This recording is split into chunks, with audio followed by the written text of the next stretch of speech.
Bene data bakundwa twongeye kubasuhuza mu izina rya Yesu Kristo umwami wacu. Turi kumwe nanone n'umuryango wa Ayera Ministry, umuryango w'ivugabutumwa rihembura imitima. Dushimye Imana rero yaturinze umwaka ushize, twagiye tugira ibiganiro byiza. Ndibuka ko twatangiye ku kiganiro cyavugaga ngo ivomera amazi ahagije azagutunga mu gihe cyo kugotwa. Turashima Imana ko igihe twari twagoswe kandi ubu tukigotwa hari amazi twari twivomereye, ayo niyo yadutunze tukaba tugeze mu mwaka w'ibihumbi 2021. Kubera izo mpamvu rero reka noneho turebe nanone insanganyamatsiko y'ijambo ry'Imana tugiye kwambukana muri uyu mwaka tuzagenderaho. Turasoma muri Yosuwa 1 igice cya mbere ku murongo wa 10, aho hatubwira ngo dukore amahamba twitegura kwambuka. Ubwo rero twambutse twageze muri 2021, turakora rero ayahe mahamba. Tukaba turi kumwe rero n'umukozi w'Imana dukunda n'ubundi umutumirwa wacu ahora tugezaho ijambo ry'Imana. Reka tumuhe karibu n'ubundi yongera abasuhuze, atubwire uburyo ki tugiye gukora amahamba muri 2020 na 2021 kugira ngo naho tubashe kuzawambuka neza. Karibu mwene data Jadodi. Bavandimwe bene data, tubanje kubasuhuza mu izina ry'umwami wacu Yesu Kristo, dushima Pastor Chantal uduhaye umwanya kugira ngo tuganire namwe ijambo ry'Imana. Reka duhere ijambo ry'Imana mu gusoma kugira ngo tubone kubabwira umutwe w'ijambo tugiye kuganiraho namwe, ariko twamaze kubabwira icyo tugiye kuvugaho gikomoka mu ijambo ry'Imana. Reka twumve Pastor Chantal adusomere igitabo cya Yosuwa igice cya mbere no ku murongo wa 10. Kadusome mu izina rya Yesu. Yosuwa ategeka abatware b'imitwe ati, munyure mu ngando mutegeke abantu muti, nimukora amahamba, kuko mu minsi 3 muzambuka ruriya ruzi rwa Yorodani, mujya guhindura igihugu Uwiteka Imana yanyu yabahaye mu kibemo. Yosuwa abwira abarubeni n'abagadi n'igice cy'umuryango w'Amanase ati, mwibuke rya jambo Mose umugaragu w'Uwiteka yabategetse ati, Uwiteka Imana yanyu irabaruhuye, ibahaye iki gihugu. Abagore banyu n'abana banyu n'amashyo yanyu bizasigara mu gihugu Mose yabahaye cyo kubamo ya Yorodani, cyo hakuno ya Yorodani. Ariko mwebweho ab'intwari mwese mubanzirize bene wanyu kwambuka mwitwaje intwaro kugira ngo muzabarwanirire. Tukomeze. Murakoze. Reka nanjye someho igitabo cya Isaya 22 no ku murongo wa 20. Aravuga ngo uwo munsi nzahamagara umugaragu wanjye Eliyakimu mwene Hirukiya, mwambike umwambaro wawe, mukenyeze n'umushumi wawe, ngo akomere mugabire n'ubutware bwawe. Umutwe w'amagambo bavandimwe tugiye kuganiraho urimo uradufasha kwitegurira uburyo tuzagenda urugendo rufite amezi 12 y'uyu mwaka 2021. Dufite rwose urugendo ruteguwe, dufite ahandi twanyura, rwashizweho tuzagenda umunsi ku wundi, isaha ku yindi, umunota ku wundi, icyumweru ku kindi, ndetse ukwezi ku kundi, kumara amezi 12 turi muri urwo rugendo. Kuwitegurira rero si ugupfa kuza ngo ujyemo utarabiteguye.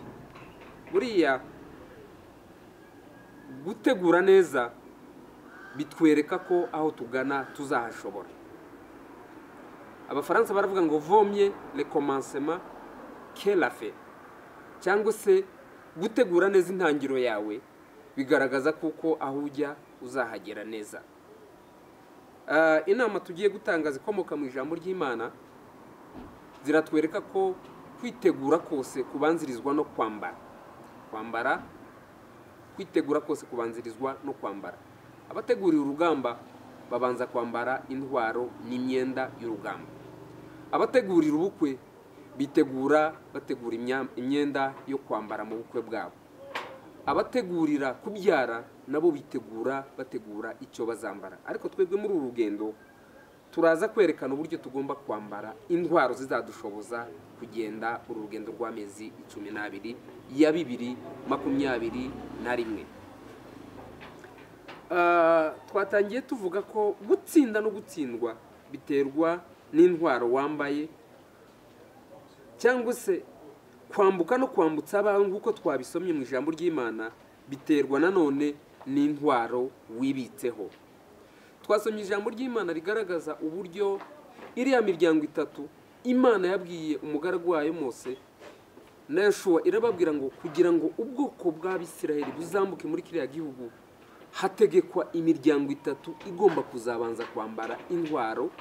Mwibuke ko yabanjirije Abisiraheli bose, mwibuke nanone ko yabanjirije abatambyi bose.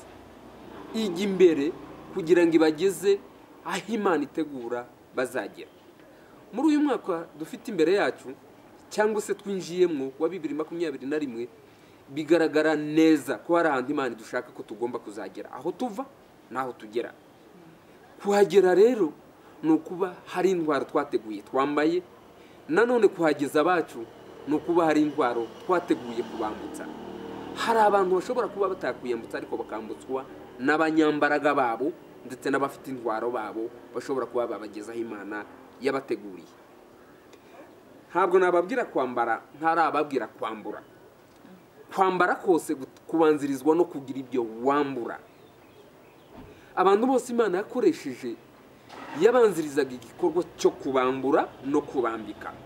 Mwibuke ko hari abami yagiye ikoresha bakuyemo imyambaro yo mu ntama, yo mu mashamba, yo mu bwungeri bwazo, ikabambika umwenda n'intwaro za cyami bitewe naho bagiye kujya. Abatambyi yabanzaga kubambura imyenda y'iwabo yakavukire na kamerezi wabo za kavukire, ikabambika imyenda ya gitambyi. Itorero ryo mu isezerano rishya naryo kugira ngo ikorane nayo imirimo y'ubutwari yabanje kubabwira ko bagomba kwambara intwaro zose z'Imana kugira ngo babashe guhagarara bashikamye kandi badatsindwa n'uburiganya bwa Satani. Aho tubisanga mu gitabo cy'Abaefeso igice cya 6 ukomeza gutyo kugeza ku murongo wa 20. Hari ibyo tugomba kwambura. Mu byo tugomba kwambura nababwiye ko hari ibyo tugomba kwambara n'ibyo tugomba kwambura. Turabanziriza ku gikorwa cyo kwambura. Ibyo tugomba kwambura turabisanga mu gitabo cy'Abakolosayi igice cya 3 n'umurongo wa 8. Hagaragaza neza synthèse cyangwa resume amagambo arimo akomatanije Imana yatwerekaga ko tugomba kwambura. Natwe muri uyu mwaka turimo twinjiyemo twitegura gukomeza amezi ya 12, hari ibyo Imana itwereka ko tugomba kwambura, tutagomba kuvana mu mwaka ushize ngo tubyinjirane mu mwaka tujyamo. Muri icyo gitabo cy'Abakolosayi igice cya 3 n'umurongo wa 8 hatubwira ko tugomba kwambura umuntu wa kera wa kamere. Umuntu wa kera wa kamere tukamwambura, hanyuma tukambara umuntu mushya ufite karata nshya. Ubu ni buzashobora uyu mwaka tugiye kujyamo. Umuntu wa 2020 ntabwo azashobora 2021. Umuntu uzashobora 2021 ni umuntu wambuye kamere n'imirimo n'imico n'ingeso bya kera, akambara umuntu musha ufite imirimo myiza. Ngubu uzashobora uyu mwaka tugiye kujyamo. Icya kabiri tugomba kwambura imitekerereze ya kera. Muri 2020 ndetse na nyuma yaho usubiye inyuma gato, hari imitekerereze twari dufite ntabwo yabashije kutugezayo. Hari imitekerereze twari dufite ntabwo ijyanye n'igihe tugiye kwinjiramo cyangwa se twinjiyemo. Iki gihe twinjiyemo kiradusaba kuba dufite iyindi mitekerereze, kuko udukoryo turimo, iterambere ririmo, tekinoloji irimo, cyangwa se n'ubukoryo n'intambara z'umwanzi ziradusaba kuba duhindutse mu mitekerereze yacu, dufite iyindi mitekerereze.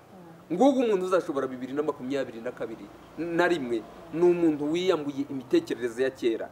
Icya gatatu tugomba kwambura ni ikintu cyitwa imikorere ya kera. Imikorere ya kera, imikorere ya 2020 ntabwo izinjira muri 2021 kubera izihe mpamvu. Tekinoloji methodology na system tugiye gukoreramo muri uyu mwaka wa 2021 ntabwo ijyanye n'imyaka yose yatambutse.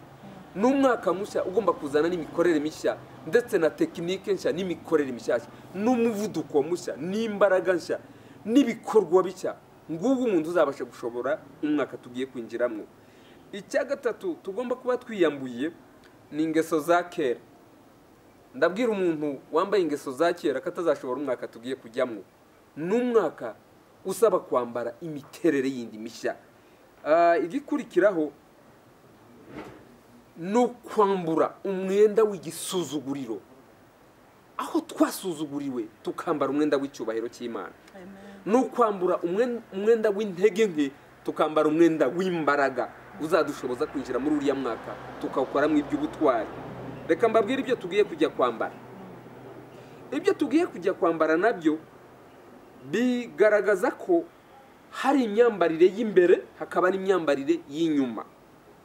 Imyambarire y'imbere reka ariyo mperaho, ariyo ni CA. Nanone nabyo tubisanga muri iki gitabo cy'Abakolosayi igice cya 3 n'umurongo wa 12.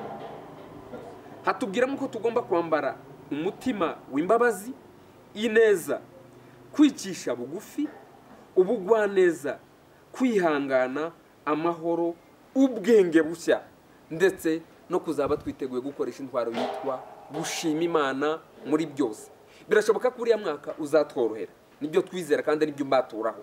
Ariko nanone birashoboka ko twahurira muri ibyo tutari twiteguye nkuko twahuye na COVID muri uyu mwaka turangije. Ntabwo twari tuyiteguye, ariko muri ibyo byose tube twiteguye kuba tuzaba mu buzima buhora bushima Imana muri byose. Intwaro z'inyuma nazo rero reka mbere ku ntwaro yitwa ingofero.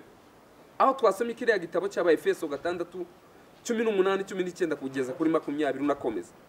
Haravuga ko ku mutwe tugomba kuhambara ingofero. Iyi ngofero rero Bibiliya yisaga kiza. Umuntu ufite agakiza kajenjetse ntabwo umutwe uzarindwa, ntabwo ibitekerezo bye bizarindwa, ntabwo azahama mu mitekerereze yiwe. Ingofero rero igaragaza icyubahiro, ikagaragaza n'umurimbo. Hari ibice muzakomeza gusoma, wenda iyi teste tuzayibaha bazayikenera. Icya kabiri tugomba kwambara no kwambika ni igituza cyacu cyangwa se igihimba. Aha hagaragaza ko tugomba kuhambara ingabo, tukahambara nanone umwenda. Ibi bigaragaza kwambara gukingirwa imyambi ya wa mubi yakumuriro. Uko umwanzi azadutera kose azasanga igituza cyacu gikingiye. Icya gatatu mbabwira tugomba kwambara inyuma ni ukwambara umukandara. Bibiliya ivuga ko umukandara ari ikimenyetso cy'imbaraga, ni ikimenyetso cy'ubutware, ni ikimenyetso cy'ububasha, ni ikimenyetso cy'ubushobozi. Abazashobora uyu mwaka rero ni abafite izo mbaraga, abafite ubwo butware, abafite ubwo bushobozi. Nicyo navugaga umukandara. Nanone icya gatatu tugomba kwambika ni ibirenge byacu urukweto. Urukweto rero ari bwo butumwa bwiza, kuko Bibiliya ivuga ubutumwa bwiza. Uyu mwaka uri imbere reka mpanurira abantu b'Imana biteguye gukora. Uyu mwaka n'umwaka Imana iduhamagarira kuvuga ubutumwa bw'igihe cya nyuma, ubutumwa bw'ubwami. Nitwambara ubutumwa tuzambikwa imbaraga zizadushoboza ari amezi 12 kuyanyuramo neza, kuko Imana ntabwo itererana abayikorera. Imana irinda n'ijisho ryayo rihora kubayikorera biteguye gukora iyi mirimo yose. Bavandimwe rero ibi nababwiraga bifite ibice nagiye mbikuramo. Kuko ijyanye n'ingofero nababwiye ko tugomba gusoma igice cyo kuva 28 no ku murongo wa 40. Iyi ngofero niho dusoma iki gice kijyanye n'igihimba. Nababwiye ko tugisanga muri Yesaya 59 n'umurongo wa 17. Kukijyanye ni inkweto, kukijyanye n'umukandara nababwiye ko ari muri Ezekiyeli 23 no ku murongo wa 15. Kukijyanye n'inkweto nababwiye kuko tubisanga muri Ezekiyeli igice cya 16 n'umurongo wa mbere. Igitabo cyo kuva igice cya 3 n'umurongo wa 5. Ngibi bice nababwiraga tugomba kwitwararika mu uyu mwaka. Tugomba kwambika imbere hacu, nababwiye ibyo tugomba kwambara. Nanone tugomba kwambika inyuma hacu, imvuga isanisha ko tugomba kwambika umutwe wacu, ibitekerezo byacu bikazaba biri stable uyu mwaka wose. Nanone igituza cyacu aho umwanzi atagomba kuturasa ngo adutere uko abyifuza, nanone mbibutsa ko tugomba kwambara umukandara bigaragaza imbaraga, ubutware n'ubushobozi. Mwibuke ko umukandara ari ikimenyetso cyo gukundwa. Ndakwifuriza uyu mwaka tuzakundwa cyane mu izina rya Yesu. Umukandara ni ikimenyetso Yonatani aho yawambuye yawambika Dawudi, bivuga ngo baranywanye babaye agati gakubiranije. Umukandara Imana ikwambitse umwaka uzagushoboze gukundwa uburyo utigeze ukundwa. Kwambikwa rero ni igice kigaragaza ko Uwiteka dukuyeho igisuzuguriro. Nibyo nababwiraga abavandimwe, umuntu uzashobora umwaka wa 2021 ni umuntu wambaye ziriya ntwaro zose nababwiye z'umwuka, wambaye imbere muri karata ze, ariko kandi wambaye n'inyuma. Iyi mvuga isanisha kwambara, twambika umutwe wacu kugira ngo ibitekerezo byacu bizahagarare neza, ariko kandi tube twambaye n'igituza kugira ngo imyambi yose umwanzi azarasa itazatugeraho, ariko kandi kuba nanone twambaye umukandara cyangwa se umushumi ugaragaza imbaraga, ubutware, ububasha tuzaba twambaye muri uyu mwaka kugira ngo tuwunyuremo neza amezi 12. Hanyuma nanone umuntu uzaba wambaye ibirenge bye yambaye inkweto. Izi nkweto rero Bibiliya iravuga ngo ni ububasha n'ubushobozi bwo gukandagirira abanzi bacu munsi y'ibirenge byacu. Icyo nababwiraga rero, ndabifuriza kwambara uyu mwenda. Bibiliya iravuga ngo ni ingofero y'icyuma, ariko kandi ngo ni kanzu ya cyami y'icyuma. Izi mbaraga twambaye rero duhawe muri iri jambo zizadushoboza kunyura muri uriya mwaka, kuko turambaye, turawambariye, tuzawunesha. Ndagira ngo ntangarize Satani n'ingabo ze, kuko uyu mwaka tuzawunyuramo neza, kuko tuwambariye intwaro, tuwambariye imbaraga, ariko kandi tuwambariye ububasha duhabwa n'ijambo ry'Imana. Satani ntacyo azadutwara, kuko uyu mwaka tuwinjiyemo twambaye mu izina rya Yesu Kristo w'i Nazareti. Imana ibaha umugisha bakurikiye, kandi ndabifuriza kwambara neza no kuzashobora uriya mwaka, kuko Uwiteka azaduha intwaro, azaduha imitekerereze misha, azaduha nanone ubushobozi n'ububasha butegeka za mbaraga, kuko twambaye intwaro zose z'Imana. Reka rero umukozi w'Uwiteka asezerere abadukurikiraga kandi yunganira muri iri jambo kubw'icyubahiro cy'Imana. Murakoze Pastor Chantal. Amen. Nukuri turanezerewe cyane, tubonye uburyo ki tugiye gukora amahamba 2021. Ni umwaka utazacamo abantu b'injegajege, ni umwaka udashaka ubunebwe, ni umwaka ushaka gutekereza neza, kandi twambaye intwaro zose kugira ngo tubashe kunetraliza ziriya mbaraga z'umwanzi. Imana iduhane umugisha. Turagushimiye mukozi w'Imana, nukuri turanezerewe. Reka nyuma y'uyu mwaka tuzongera dukore evaluation cyangwa evaluation, twirebe, twisuzume, turebe koko yuko twabigenzemo neza. Imana rero ibaha umugisha.